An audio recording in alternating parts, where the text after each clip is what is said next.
আসসালামু আলাইকুম বন্ধুরা, আজ আমরা ঘুরতে এসেছি ঢাকার অন্যতম দৃষ্টিনন্দন ও আধুনিক এলাকা ধানমন্ডিতে। চারদিকে আকাশ ছোঁয়া দৃষ্টিনন্দন ভবন, সবুজে ঘেরা মনোরম পরিবেশ আর শান্ত মনোমুগ্ধকর ধানমন্ডি লেক, সব মিলিয়ে যেন প্রকৃতি আর আধুনিকতার এক অপরূপ মিলন। চলুন বন্ধুরা, আজকের ভিডিওতে আমরা ঘুরে দেখি ধানমন্ডির সুন্দর পরিবেশ, লেকের মনোরম দৃশ্য এবং এই এলাকার আধুনিক সৌন্দর্য।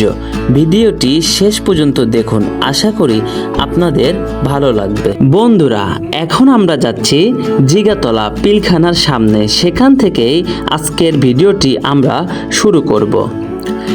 এখন আমি আছি ঢাকার ঐতিহাসিক জিগাতলা পিলখানা এলাকায়। এটি রাজধানীর অন্যতম গুরুত্বপূর্ণ স্থান এবং এখানেই বাংলাদেশ বর্ডার গার্ড বিজিবির সদর দপ্তর অবস্থিত। এই পিলখানায় মর্মান্তিক একটি দুর্ঘটনা ঘটে।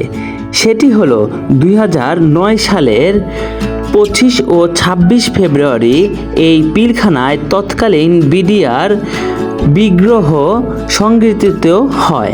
সেই দুর্ঘটনায় 57 জন সেনা কর্মকর্তা সহ মোট 74 জন প্রাণ হারায়। বাংলাদেশের ইতিহাসে এটি অন্যতম বেদনাদায়ক অধ্যায় হিসেবে স্মরণীয় হয়ে আছে।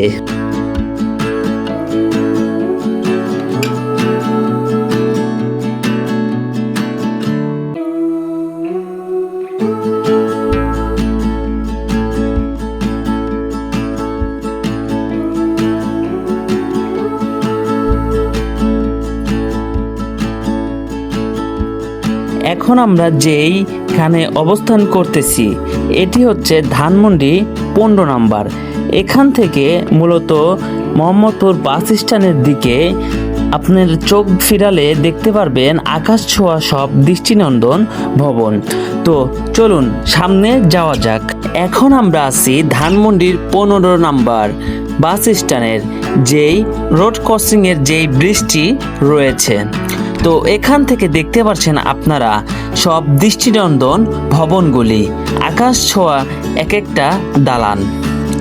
তো সাত মসজিদ রোডের আধুনিক স্থাপনা, আকাশ ছোঁয়া ভবন, অভিজাত আবাসিক এলাকা এবং ব্যস্ত নগর জীবনের অন্যান্য এই সড়ককে করেছে রাজধানীর অন্যতম আকর্ষণীয় স্থান। চারপাশে রয়েছে বিলাসবহুল অ্যাপার্টমেন্ট, কর্পোরেট অফিস, নামী শিক্ষা প্রতিষ্ঠান, হাসপাতাল, ক্যাফে ও রেস্তোরাঁ। দিন হোক বা রাত, এই এলাকার আধুনিক সৌন্দর্য যে কারো নজর কেড়ে নেয়। ঢাকার আধুনিক নগর জীবনের একটি চমৎকার প্রতিছবি দেখতে চাইলে ধানমন্ডির সাত মসজিদ রোড অবশ্যই ঘুরে দেখার মতো একটি জায়গা। অবশ্যই আপনারা এই ধানমন্ডিটি ঘুরে দেখতে পারেন।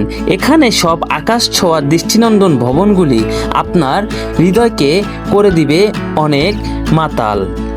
আর চলুন বন্ধুরা, সামনে আরো আপনাদের বেশ কিছু আকর্ষণীয় স্থান। এখন আমরা আছি আবাহনী মাঠের পাশেই একটি সুন্দর নার্সারিতে। এখানে নানান ধরনের ফুলের গাছ, ফলের গাছ বিক্রি করা হয়। এটি হলো ঢাকার ঐতিহ্যবাহী আবাহনী ক্লাব মাঠ। আবাহনী স্পোর্টিং ক্লাব 1972 সালে প্রতিষ্ঠিত হয় এবং বাংলাদেশের ক্রীড়াঙ্গনে দীর্ঘদিন ধরে গুরুত্বপূর্ণ ভূমিকা রেখে এসেছে। তবে বর্তমানে মাঠের বিভিন্ন অংশে অবহেলায় চিত্র চোখে পড়ে। এমন একটি ঐতিহাসিক ক্রীড়া স্থাপনা আরও সুন্দরভাবে সংরক্ষণ ও রক্ষণাবেক্ষণ করা হলে খেলোয়াড় এবং দর্শনার্থী উভয়ের জন্যই তা আরও আকর্ষণীয় হয়ে উঠবে। আমাদের ফুটবল এগিয়ে নিতে হলে আগে মাঠ ঘাট এইগুলো অবশ্যই দৃষ্টি দিতে হবে। তো বন্ধুরা, এখন আমরা চলে এসেছি ঢাকার ঐতিহাসিক ধানমন্ডি 32 নম্বরে।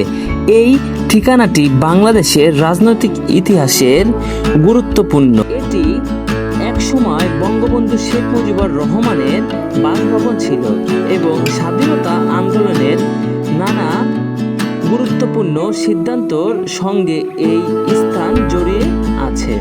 1975 সালে 15 আগস্ট এই বাড়িতেই বঙ্গবন্ধু ও তার পরিবারের অধিকাংশ সদস্য নিহত হন। তাই ধানমন্ডি 32 বাংলাদেশের ইতিহাসে একটি স্মরণীয় স্থান হিসেবে পরিচিত। আর তার পাশেই এখন আমরা যেই জায়গাটিতে আছি, এটি হচ্ছে শেখ মুজিবরের সেই বাসভবন। এখন সেই জঙ্গলে ভরা আছে, মনে হচ্ছে অ্যামাজনের জঙ্গল। এই বাড়িটি দেখার পর আমার একটু খারাপই লাগে, কারণ ভাই, একজন মানুষ আমাদের দেশের জন্য অনেক কিছু করেছিল, সেটা আমরা ভুলে গেলে কিভাবে হয়। এখন আমরা আছি ঢাকার অন্যতম জনপ্রিয় ধানমন্ডি লেকে। ব্যস্ত নগর জীবনের মাঝেও এই লেক যেন এক টুকরো সবুজের শান্তির ঠিকানা। চারপাশ জুড়ে রয়েছে অসংখ্য গাছপালা, মনোরম হাঁটার পথ, ছোট্ট ছোট্ট সেতু এবং মনোমুগ্ধকর প্রাকৃতিক পরিবেশ। সকালবেলা অনেকেই এখানে হাঁটতে, জগিং করতে ও ব্যায়াম করতে আসেন। বিকাল থেকে সন্ধ্যা পর্যন্ত পরিবার, বন্ধু কিংবা প্রিয়জনের সঙ্গে সুন্দর সময় কাটানোর জন্য একটি অন্যতম জনপ্রিয় একটি স্থান। চারপাশের সবুজ গাছপালা ও নির্মল পরিবেশের কারণে অনেকেই ধানমন্ডি লেককে ধানমন্ডির ফুসফুস বলে থাকেন। পাখির ডাক, শীতল বাতাস আর লেকের মনোরম দৃশ্য শহরের কোলাহল ভুলিয়ে দেয়।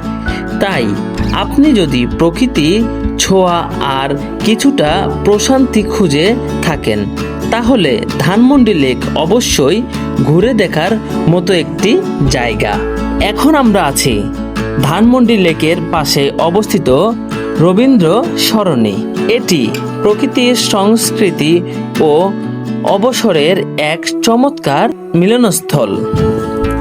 চারপাশে সবুজ গাছপালা ও শান্ত লেক আর খোলা পরিবেশ এই স্থানটি করেছে আরো মনোমুগ্ধকর। প্রতিদিন সকাল থেকে সন্ধ্যা পর্যন্ত অনেক মানুষ এখানে হাঁটতে, আড্ডা দিতে, ছবি তুলতে এবং পরিবারের প্রিয়জনদের সঙ্গে সুন্দর সময় কাটাতে আসেন। শহরের ব্যস্ততার মাঝেও একটু শান্তি আর নির্মল বাতাস উপভোগ করতে চাইলে রবীন্দ্র সরণি সত্যি একটি দারুণ জায়গা।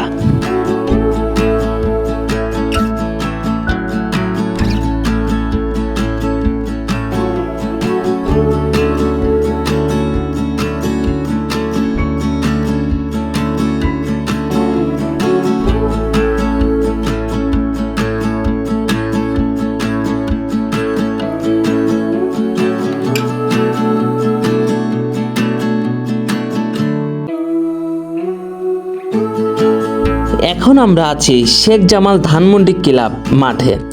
হ্যাঁ, আগে এটি শেখ জামাল ধানমন্ডি ক্লাব মাঠ নামে পরিচিত ছিল, তবে সাংস্কৃতিক সময়ের মাঠটি ধানমন্ডি স্পোর্টিং ক্লাব নামে পরিচালিত হচ্ছে। ক্লাবটি মূলত ধানমন্ডি ক্লাব নামে প্রতিষ্ঠিত হয়েছিল। পরে 2009 সালের নাম পরিবর্তন করে শেখ জামাল ধানমন্ডি ক্লাব রাখা হয়। এরপর আবারও পুরনো নাম ধানমন্ডি স্পোর্টিং ক্লাব অবস্থিত হচ্ছে। বর্তমানে এখন আমি যে জায়গায় আছি, এটা মূলত সায়েন্স ল্যাব, আর এটি হচ্ছে সিটি কলেজ। আর তার সিটি কলেজের পাশ দিয়ে চলে গেছে সোজা মিরপুর রোড, আর এই পাশে দেখতে পাচ্ছেন এই দিক দিয়ে চলে গেছে নিউ মার্কেট। তো আজকে বন্ধুরা আমরা এইখান থেকেই বিদায় নিচ্ছি। তো আমাদের ভিডিওটি ভালো লাগলে অবশ্যই লাইক, কমেন্ট, শেয়ার এবং সাবস্ক্রাইব করবেন। আর বন্ধুরা আমাদের সাথেই থাকবেন। আল্লাহ হাফেজ সবাইকে। আসসালামু আলাইকুম।